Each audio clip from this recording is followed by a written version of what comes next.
दोस्तों, सिंध जी सरज़मीन जंहिंखे सदियुनि खां सूफ़ियनि, दरवेशनि ऐं आशिक़नि पंहिंजी मुहबत ऐं फ़िकर सां महकायो आहे। उते हिकु अहिड़ो आफ़्ताबु उभिरियो जंहिं जी रोशनी अॼु बि दिलियुनि खे मुनवर करे थी। उहो आफ़्ताबु हुओ शाह अब्दुल लतीफ़ भिटाई रहमतुल्लाह अलैह, जंहिंखे सिंध जो रूह, सुर जो सुल्तान ऐं मुहबत जो पैग़ाम्बर चयो वञे थो। भिट शाह जे वारियासी टुकरे ते जॾहिं हू जनमु वरितो, तॾहिं कंहिंखे ख़बर न हुई त हीउ नंढड़ो ॿारु अॻिते हली सिंध जी सुञाणप बणिजी वेंदो। नंढपिण खां ई हुन जी तबियत में संजीदगी, ख़ामोशी ऐं गौर फ़िकर निमाया हुई। जॾहिं ॿिया ॿार रांदीकनि में मगन हूंदा हुआ, तॾहिं लतीफ़ साईं अकेलो वेही फितरत सां ॻाल्हियूं कंदो हो। हू वणनि जी सुरसुराहट, पखी जी टहकनि ऐं दरिया जे लहरनि में बि को राज़ ॻोल्हींदो हो। लतीफ़ साईं जो दिलि इश्क सां भरियलु हो, पर उहो इश्क सिर्फ़ु इंसाननि सां न, पर सॼे काइनात सां हो। हुन पंहिंजी शाइरी में मारई, ससुई, मूमल, सूरठ ऐं नूरी जहिड़नि किरदारनि ज़रिए वफ़ा, सब्र, जदोजहद ऐं सचाई जो पैग़ाम ॾिनो आहे। हुन ॿुधायो त हक़ीक़ी इश्क उहो आहे जेको इंसान खे पंहिंजे पाण खां मथां खणी वञे। चयो वञे थो त लतीफ़ साईं केतिरा ई सफ़र कया। उहो रेगिस्ताननि में घुमियो, जबलनि में वेठो, दरियाहनि किनारे मुराक़बो कयो। हुन ग़रीबनि, मालूदनि, मुहाणनि ऐं मिसकीननि सां वक़्तु गुज़ारियो। हुन वटि अमीर ऐं ग़रीब में को बि फ़र्क़ु न हो। संदसि नज़र में सभु इंसान बराबरि हुआ। हुन चयो त जेको माण्हू दिलि साफ़ु रखे थो, उहो ई अलाह जो वेझो आहे।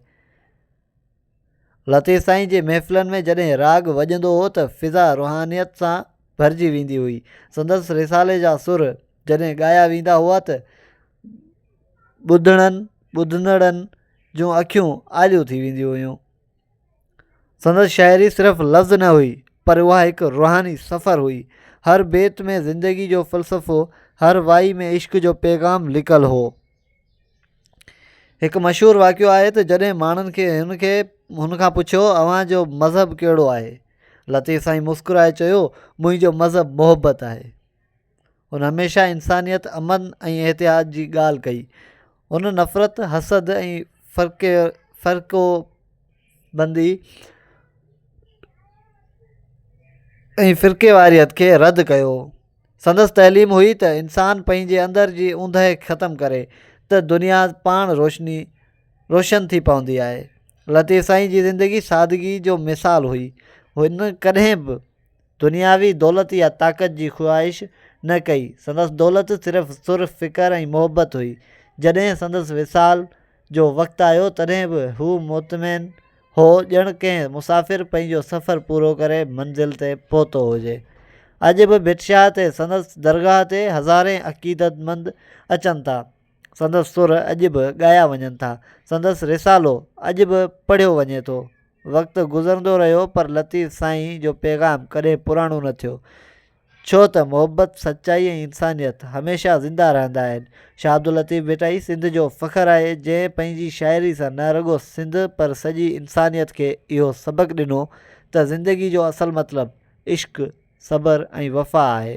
संदसि सुर अॼु बि हवा में गूंजंदा आहिनि, ॼण चवंदा हुजनि, जेको पाण सुञाणे सो रब सुञाणे। ऐं उहो ई लतीफ़ साईं जो असलु पैग़ाम आहे, पंहिंजे अंदर में जाती पाए मुहबत सां जियो ऐं इंसानियत खे पंहिंजो मज़हब बणायो। दोस्तों, हीअ हुई असांजी अॼु जी कहाणी। उमेदु कयूं था कहाणी तव्हांखे पसंदि आई हूंदी। जे कहाणी पसंदि आई हुजे त वीडियो खे लाइक कयो ऐं वधि खां वधि पंहिंजे दोस्तनि सां शेयर कयो। ऐं हा दोस्तों, जेकॾहिं तव्हां चैनल ते नवां आहियो त चैनल खे सब्सक्राइब करणु न विसारंदा। मिलंदासीं हिकु नई वीडियो सां गॾु। तेसीं ताईं रखो पंहिंजो ख़्यालु। अल्लाह हाफ़िज़।